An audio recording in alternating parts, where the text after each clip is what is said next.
Chapter 36. Transit. Things had calmed down at the cottage in Corbin Copse. James's situation had been sorted, and Kyle was dealing directly with the control room on campus.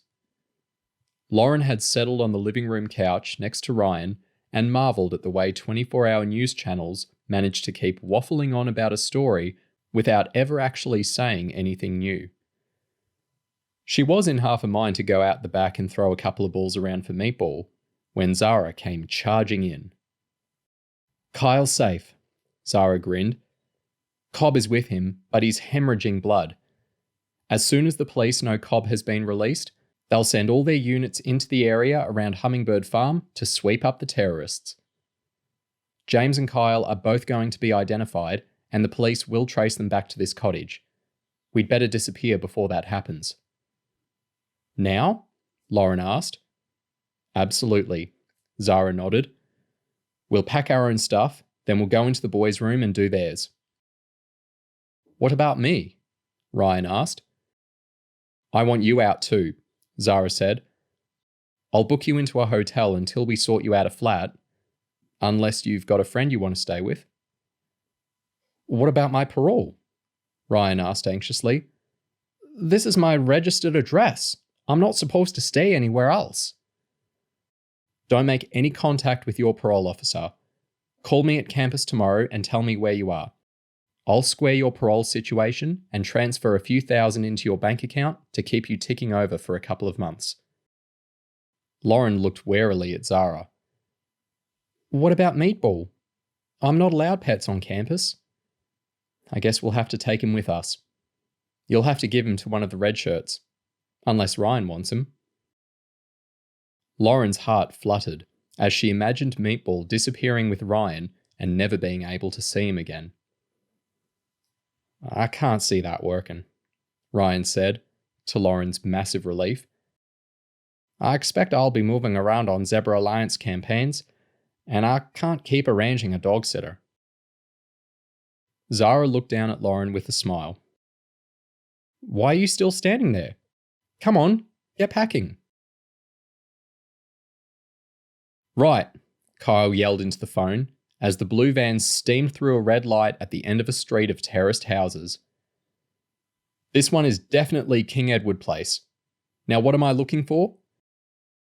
Chloe's reassuringly calm voice came back down the phone.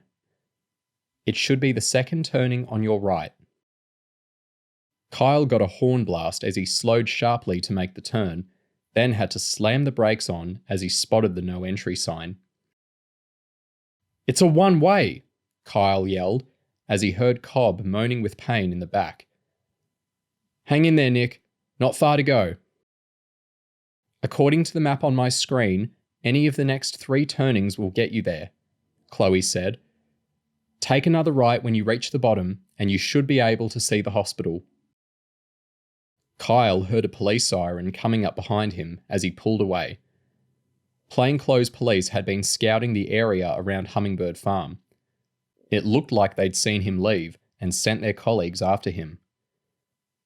"I've got a blue and white on my tail," Kyle yelled. "But I'm not pulling over before Cobb is in the hospital." "Roger that," Chloe said. "I'll try getting a message through to the local police, telling them not to stop you before you arrive."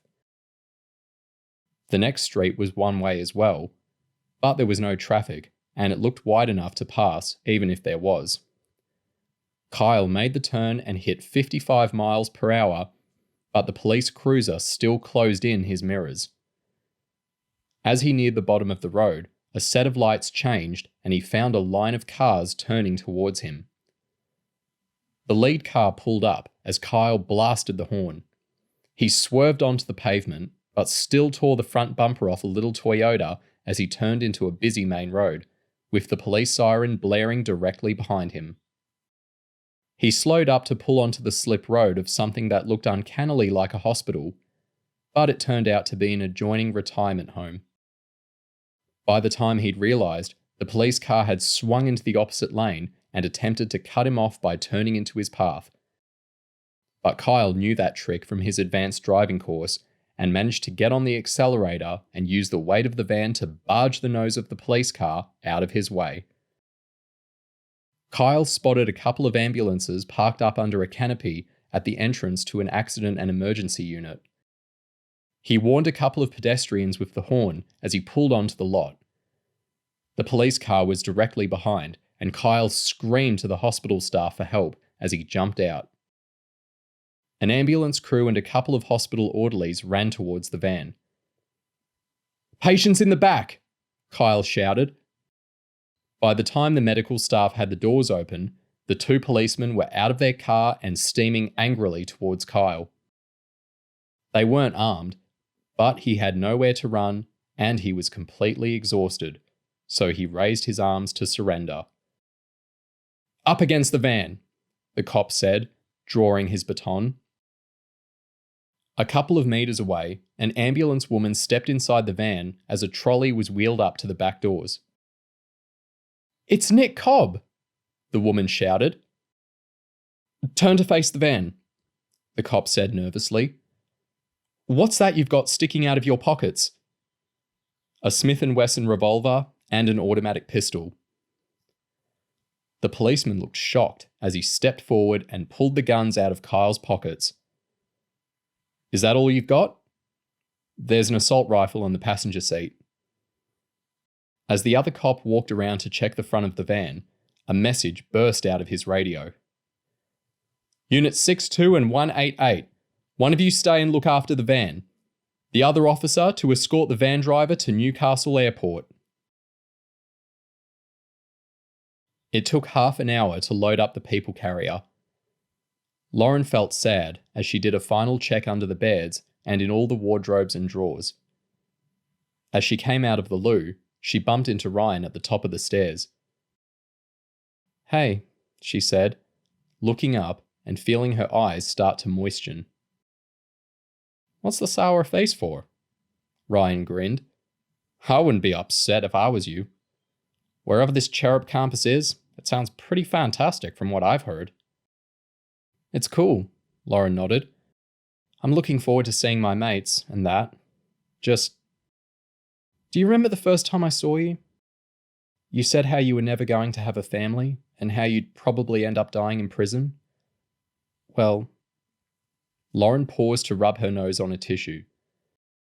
"Well, I really hope you win against Malaric and that you live until you're 99 and die with about 20 kids and grandkids sitting around your bed."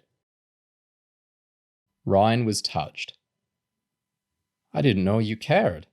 He smiled, giving Lauren a hug and rubbing her back as his own eyes misted over.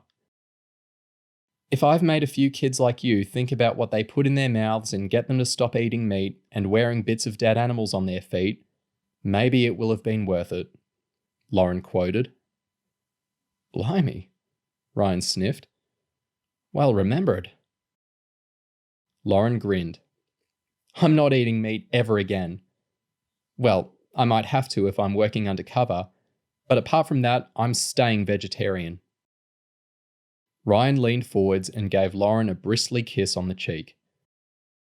"You're a cool kid, Lauren. I really hope you stick to it." "I will, I swear. And I'm going to download all those leaflets about factory farming off the internet, make photocopies, and try persuading all my mates to go veggie as well."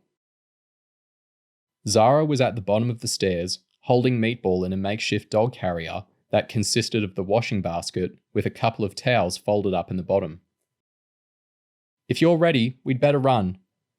Do you need a ride anywhere, Ryan?"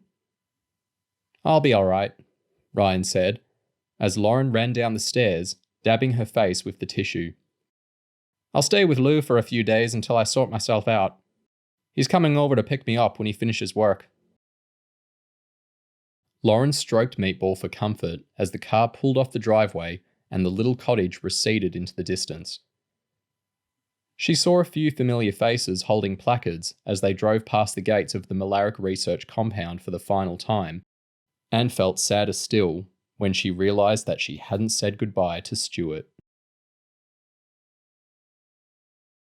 James had learned to drive, busted out of a drug dealer's compound in a Range Rover, and driven across Arizona and California with thousands of law enforcement officers looking for him. But this was the first time he'd ever actually gotten a car for the comparatively simple purpose of driving home. As the car crawled through the rush hour jam on the motorway outside Leeds, he listened to the drama unfold over the car radio. He'd heard the dramatic news that Nick Cobb had been delivered to hospital by a young terrorist, then that 2 van loads of AFA members had been arrested by armed police as they attempted to escape a farm near Rothbury. Next, it was announced that one of the women arrested was the daughter of 80s pop star Joe Jules. And to cap it all, a 17-year-old suspect named Kyle Wilson had killed himself with a concealed knife while sitting in the back of a police car, taking him to a Tyneside police station. James was particularly amused by this detail and wondered what excuse they'd dream up for his own disappearance. His mood was only dented by his dead mobile and the flickering low petrol light on the dashboard. He pulled in at the next service station and couldn't decide if he was getting stared at for looking suspiciously young as he filled up. Fortunately, the forecourt was almost empty, and the sour-faced cashier was only interested in the microwave chicken and mushroom pie he was cramming down his neck. After refueling, James parked outside the food and shopping area. He bought a map in the gift shop and studied his route back to campus while he sat in Burger King eating a double Whopper, special ordered with mayonnaise. Before leaving, he called Kerry from the payphone to tell her that he was okay and that he reckoned he'd arrive home at about 8 o'clock.